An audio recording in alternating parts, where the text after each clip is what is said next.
Totoo kaya na lumapit si Daniel Padilla sa kanyang mga kaibigan para tulungan siya sa pakikipagbalikan kay Catherine Bernardo?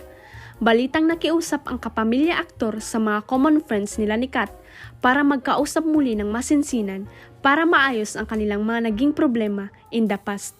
Isa ang isyong ito sa mga tinalakay sa nakaraang episode ng Showbiz Now na YouTube channel ni Nanay Christy Fermin.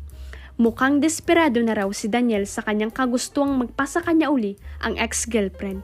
Sabi ng veteran showbiz columnist at host na si Nanay Christy, may mga chika na nakarating sa kanila na nakikiusap nga raw si Daniel sa mga friends nila ni Catherine dahil gustong-gusto niyang makipagbalikan sa aktres.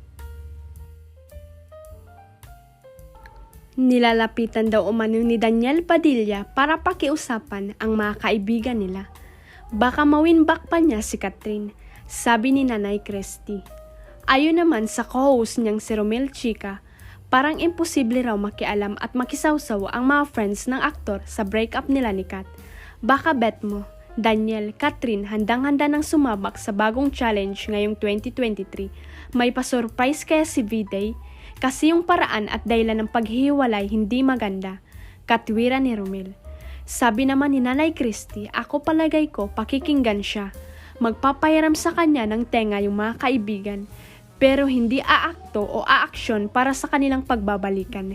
Kasi kaya nga magkakaibigan kayo eh. Alam nila ang tunay na nangyari. Dugtong pa niya. Payo pa niya kay DJ, dapat siya raw mismo ang gumawa ng paraan para makuha niya uli ang puso ni Catherine. Para maramdaman ng dalaga na sincere at totoo ang kanyang pagsisisi. Ito po ang pinakamatindi ring kwento na nakarating sa amin. Ito pa lang si Daniel Padilla nakikiusap sa kanilang mga common friends. Hindi na po namin iisa-isahin kung sino-sino yung mga katropa nila. Nilalapitan ni Daniel Padilla para pakiusapan, baka mawin back pa niya si Catherine. Sa palagay mo, makikialam yung mga kaibigan? Feeling ko hindi.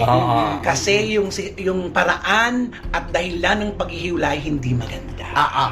Ako palagay ko, pakikinggan siya, magpapahiram sa kanya ng tenga yung mga kaibigan, pero hindi aakto o aaksyon para sa kanilang pagbabalikan. Kasi kaya nga magkakaibigan kayo eh, alam nila ang tunay na nangyari. Tama. At saka dapat si Daniel ang gumawa ng paraan, ang umaksyon para makuha niyang muli ang pagmamahal, lalo na ang tiwala. Diba? Pagtitiwala ni Catherine Bernardo.